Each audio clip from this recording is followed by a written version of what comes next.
ಬೀದರ್ ಜಿಲ್ಲೆಯ ಔರಾದ ತಾಲೂಕಿನ ಜಮಗಿ ಬಿ ಗ್ರಾಮದ ಅರಣ್ಯ ಪ್ರದೇಶದ ಹಂಗರ್ಗ ಗ್ರಾಮದ ಬಳಿ ಆಟೋದಲ್ಲಿ ಸಾಗಿಸುತ್ತಿದ್ದ ಸುಮಾರು 10 ಲಕ್ಷ ರೂಪಾಯಿ ಮೌಲ್ಯದ 20 ಕೆಜಿ 630 ಗ್ರಾಂ ತೂಕವುಳ್ಳುವಂತಹ ಗಾಂಜಾ ಹಾಗೂ ಸಾಗಿಸುತ್ತಿದ್ದ ಆಟೋವನ್ನ ವಶಕ್ಕೆ ಪಡೆದು ಮೂವರನ್ನ ಬಂಧಿಸಿರುವಂತಹ ಘಟನೆ ಜರುಗಿದೆ. ಸಂತಪುರ ಪಿಎಸ್ಐ ದಿನೇಶ್ ಎಂಟಿ ನೇತೃತ್ವದಲ್ಲಿ ದಾಳಿ ನಡೆಸಿದ್ದು ಔರಾದ ತಾಲೂಕಿನ ಜಮಗಿ ಬಿ ಗ್ರಾಮದ ಅರಣ್ಯ ಪ್ರದೇಶದ ಹತ್ತಿರ ತೆಲಂಗಾಣ ರಾಜ್ಯದ ಹಂಗರ್ಗ ಗ್ರಾಮದ ಕಡೆಯಿಂದ ಆಟೋ ಒಂದರಲ್ಲಿ ಅಕ್ರಮ ಗಾಂಜಾವನ್ನ ಸಾಗಿಸಲಾಗ್ತಾ ಇತ್ತು.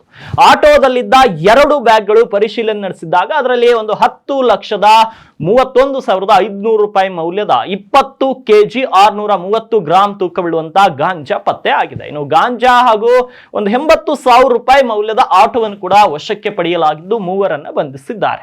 ಬಂಧಿತ ಮೂವರಲ್ಲಿ ಇಬ್ಬರು ಔರಾದ ತಾಲೂಕಿನ ಘಾಮ ತಾಂಡದವರಾಗಿದ್ದು ಇನ್ನೋರ್ವ ತೆಲಂಗಾಣ ರಾಜ್ಯದ ಸಂಗಾರೆಡ್ಡಿ ಜಿಲ್ಲೆಯ ಸೂರತ್ ನಾಯಕ್ ತಾಂಡದವನಾಗಿದ್ದಾನೆ. ಈ ಘಟನೆಗೆ ಸಂಬಂಧಿಸಿದಂತೆ ಸಂತಪುರ್ ಪೊಲೀಸ್ ಠಾಣೆಯಲ್ಲಿ ಎನ್ಡಿಪಿಸಿ ಕಾಯ್ದೆಯಡಿಯಲ್ಲಿ ಪ್ರಕರಣವನ್ನ ದಾಖಲಿಸಿ ಆರೋಪಿಗಳನ್ನ ನ್ಯಾಯಾಂಗ ಬಂಧನಕ್ಕೆ ಒಪ್ಪಿಸಲಾಗಿದೆ.